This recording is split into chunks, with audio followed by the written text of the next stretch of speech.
Hello, I'm Ciarán Lynch and welcome to OviCast, the Teagasc Sheep podcast. Each episode we bring you latest insights, advice and technical updates for the sheep industry. We're joined this week's episode by Dr. Tim Keady to discuss various aspects of winter grazing and how it impacts your performance. We discuss the frequency of grass allocation. Tim offers his tips on managing grazing this stage of the year. We discuss the feed value of grass during the winter, the factors that influence it, and how it affects your performance by comparison to ewes being fed on an indoor grass silage based system. Tim offers advice on managing ewes in an all-winter system and some of the key pitfalls to avoid. Finally, we finish up discussing winter grazing of dry ewe lambs, with Tim highlighting some target weight gains, advice on how to achieve them, and why it's important to avoid a setback during this phase of production. We start off, however, with Tim discussing the potential mutual benefits of moving sheep to winter grazing, both for the flock owner and for the host farmer. Many sheep farms at this time of the year often move sheep off their farm to either other beef or dairy farms to graze out paddocks, or else they'll have built up a reserve of grass that they can extend graze themselves on their own farm if they're well set up to do so. Tim, there's a number of advantages to getting sheep off your own farm and even in extended grazing. Briefly, I suppose, could you maybe take us through some of the pros of it? Suppose, Ciarán, there's pros both for the person that's sending the sheep, and there's also pros for the person that's receiving the sheep. For the guy that's sending the sheep, he can possibly increase his stock carrying capacity. He's able to close his grazing ground that bit earlier so that he'll have grass built up for grazing in the spring, which will be a major advantage this year considering the potential price for fertiliser next spring. For the farmer that's receiving the sheep, if their paddocks are poorly grazed out either by finished beef cattle or dairy cows that would be too heavy to graze them tight, the sheep will graze them down to about 3.5 to 4 centimetres. They'll remove a lot of the dead material. They'll give an opportunity to new regrowth and improve tillering. So next year when the grass starts to grow, it'll be high quality, high feed value herbage either for grazing or for producing high feed value grass silage in early to mid-May. Look, we've kind of the two scenarios. You touched another one there where you have grass built up on your own farm and it really falls into the more traditional version of extended grazing, which is slightly different as well. Yes, Ciarán, traditionally extended grazing is slightly different in that the sheep farmer has predetermined a set target that he's going to build up grass by closing a set amount of paddocks for grazing during the winter period instead of housing them and feeding them grass silage. That'll depend on his stocking rate and also depend on other issues, particularly rainfall, how successful it is. We've undertaken studies in the recent past which showed that the maximum stock carrying capacity on farms that extend the graze would be about 10 ewes per hectare per year. And the two limiting times of the year for grass in them farm situations is in the autumn time, because they have a certain amount of paddocks closed for building up grass for extended grazing, and they also have lambs on the farm that need to be finished, and the ewes need to be flushed or got ready for joining the ram. And the second period that grass can be relatively tight on the farm is next April and May, when the sheep are after lambing and they're waiting for the grass to return or to grow on the paddocks that have been extended graze. But I think a key issue that affects the success of extended grazing on the farm is the amount of prevailing rainfall. And when we look at the 30-year average for rainfall, both in Athenry and Oak Park, the 30-year average for rainfall in Athenry would be about 1,150 millimetres, whereas down in Oak Park in Carlow and Wexford, it's about 780 millimetres. And ground conditions will have major impact on both utilisation, but more importantly, on sward deterioration. In our studies, we found that if you had heavy covers of grass built up and you did treading damage when you were trying to graze them out, it resulted in a deterioration of sward quality by the reduction in perennial ryegrass concentration and increase in other desirable grasses such as fescues and cocksfoot. That is one of the challenges, Tim. You're very subject to the weather. Dry or winter, you'll get a lot better utilisation and a lot better run on it, well, than the wet one. Look, I want to come on to the feed value part of it in a moment, but just in terms of management of that grass, for those that are going away to grazing, even for those on your own farm with extended grazing, does the frequency of allocation matter? And should they consider splitting some of them fields, particularly when they go away to grazing? It doesn't really matter. If I start firstly, Ciarán, by answering your question, we did a number of studies a few years ago where we looked at the frequency of allocation. And we found that in our studies where we allocated herbage every day or else twice weekly, we found no effect on the amount of herbage that was consumed by the animals or on ewe body condition score, the ewes, or on lamb birth weight or subsequent lamb performance. So I think that in terms of that kind of a study, that you're better off just to allocate it twice a weekly or every 5 days, because the big cost in frequently allocating grass is actually labour, and this can be very time consuming. To answer your question about if you're going out onto someone else's farm, be it a dairy or beef farm, I think ideally you would move the sheep every 5 to 7 days. And the reason I say that is that firstly, the sheep are getting a fresh supply of grass fairly frequently, either 5 or 7 days, rather than letting them just run over the whole area. But more importantly, for the farm that they're going out to graze on, that they can close that farm in rotation, and for the next spring that he's got paddocks coming back in rotation and help to improve his grazing management subsequently. Look, apart from the cost saving potentially dividing housing and getting that grass, Tim, in terms of the impact it has on you, how does that feed value compare to a house scenario? Like, how does it rank relative to high quality silage? Well, a number of years ago when we did our first studies on extended grazing, we found that if you extended grazing ewes, they got lambs with they produced lambs with a higher birth weight at lambing compared to ewes that were housed unshorten. And for example, if you extended graze only during mid-pregnancy and then you house them, you increase lamb birth weight by about 0.2 of a kilo. If you extend graze during late pregnancy, you increase lamb birth weight by about 0.4 of a kilo. But if you left them out for the full pregnancy, you increase lamb birth weight of 0.7. And while I'm talking here about lamb birth weight is a very important measure, because our data clearly shows that each kilo you increase lamb birth weight, you will increase weaning rate by about 3.1 kilos. So for example, in extended grazing, where you increase lamb birth weight by 0.7 of a kilo, you increase weaning weight by 2.1 kilos. Why did this response occur?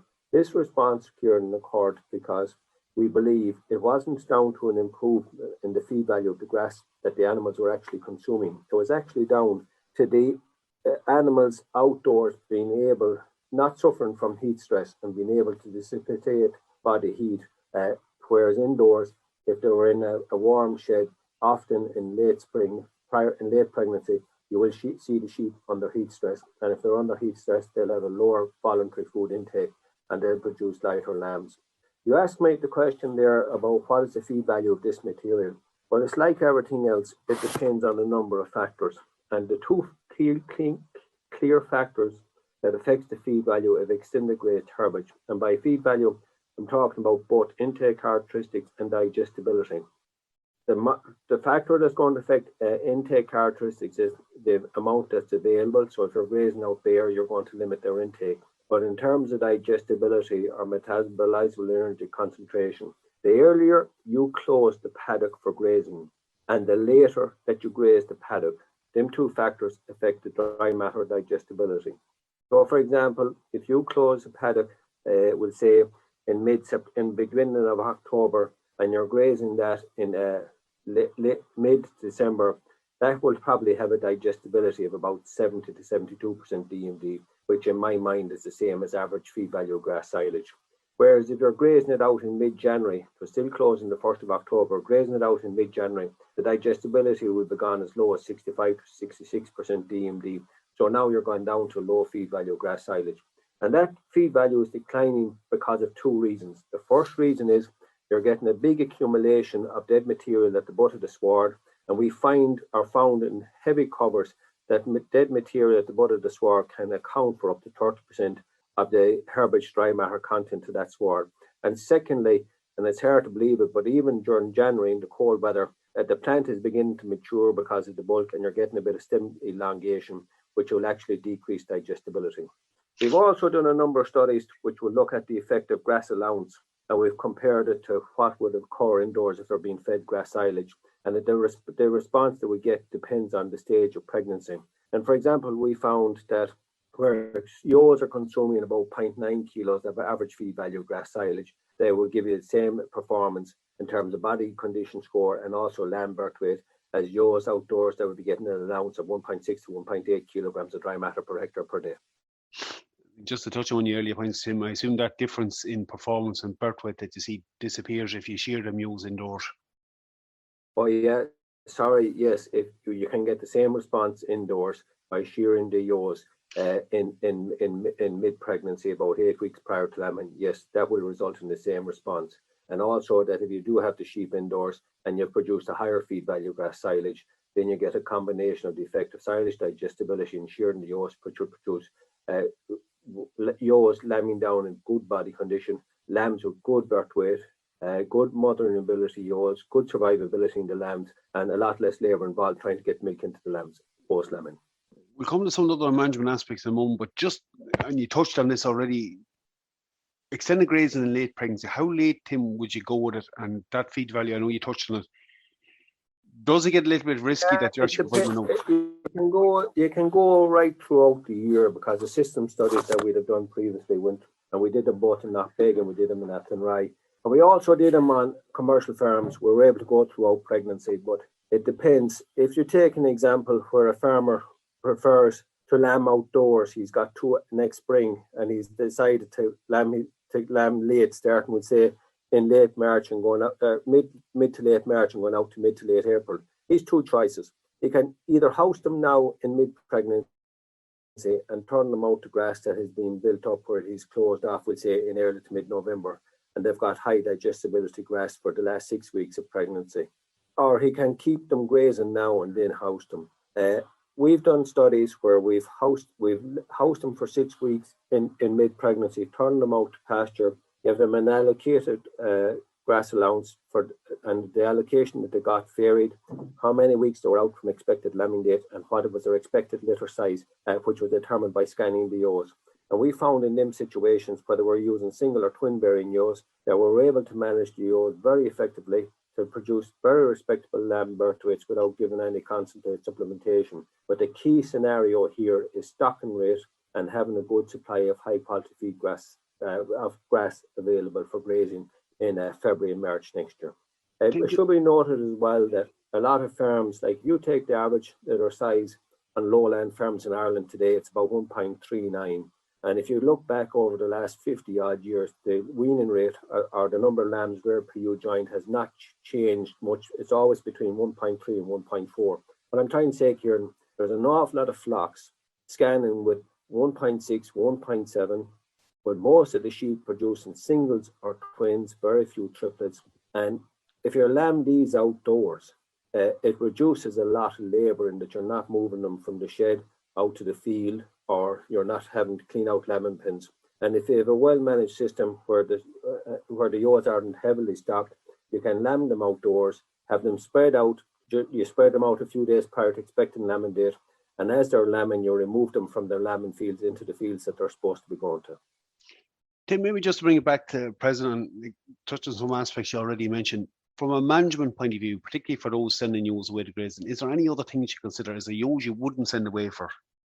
Oh, well, if you have any doubts about ewes in bad health, you're better off to have them around your own farm so you can keep an eye on them, and also where you're sure that you've got good handling facilities for looking after them. But I suppose an important issue is you want to have sheep with relatively good mouths on them so they can graze the grass. You want to have them in relatively good body condition score. You don't want to send away lame ewes, because how are you going to treat them if they're on a dairy beef farm, particularly if they won't have any foot backing facilities? And you have to keep an eye on such things as fluke and other issues like that. Tim, we talked a lot about managing the pregnant ewe in extended grazing and winter grazing. What about the replacement ewe lamb, particularly in the case of where she's dry? Does the management of them during this winter have an impact on their performance next year, and what would you recommend? Yes, I think it'll be the same, Ciarán, whether you're going to manage your replacements outdoors or whether you manage them indoors. You want to have got a good growth rate or an acceptable growth rate or gain in body gain. We would have set a target of about 50 to 80 grams per ewe lamb per day, because our other studies would show that the rate of performance during the first winter impacts on body size, but also impacts on the number of lambs reared per ewe joint for the subsequent, for the second and third gestation. We undertook a study a number of years ago where we extended grazed ewe lambs, and we get them different allowances where we varied from 0.75 to 1.25 to 1.75 kilograms of herbage dry matter per ewe per day. And we found that at 0.75, the ewes actually lost body weight during the winter. They were losing about 10 grams per lamb per day. But where they got up to 1.75 kilograms of herbage allowance, they gained 84 grams per day. But the big issue is that the higher your herbage allowance, the lower is going to be your stock carrying capacity per hectare of ground. We also in that study put in a concentrate supplement treatment where with the low herbage allowance, we gave them a half a kilo concentrate supplement, and they got the same animal performance as the ones on the high herbage allowance. In other words, a half kilo concentrate per head per day had the same response as saving 1 kilogram of herbage dry matter, which increased your stock carrying capacity, maintained your animal performance, and you got good replacements for the next spring. I think as well that your winter management of your replacement, Ciarán, the reason we want to get respectable growth rates is that during the second summer, they do not compensate fully for any hardship that they put up in the first winter. The compensation of maximum is about 60%, so you can't afford to have low levels of performance for a protracted period during the first winter. So you really need to avoid that setback. And I suppose, Tim, the key thing there is in a scenario where that grazing might be tight, you really need to ration out and look a supplement. Yeah, you need to decide how many grazing days you have, what is your herbage availability, determine how much you're going to give per day, and ensure that you're going to get the level of performance required of about 80 grams per lamb per day, and if necessary, supplement with concentrate or make alternative arrangements to either to house your replacements and feed them silage indoors, or else move them to another farm where you've got grass available. Tim, great having you on. Good update at the moment, so it is. Thanks very much for your time. Thank you, Ciarán. We're going to finish the episode up at this point. Tim has highlighted a lot of key areas with that winter grazing system. One to pay attention to is monitoring your condition, being careful it doesn't drop, particularly in situations where grazing conditions become more difficult or grass supply becomes more limited. Early intervention is key in those scenarios. That's it for me for this episode. Again, for any updates from our sheep program, keep an eye on our Twitter page at Teagasc Sheep. I'm Ciarán Lynch. Thanks for joining us. Don't forget to subscribe and listen in to any of our episodes.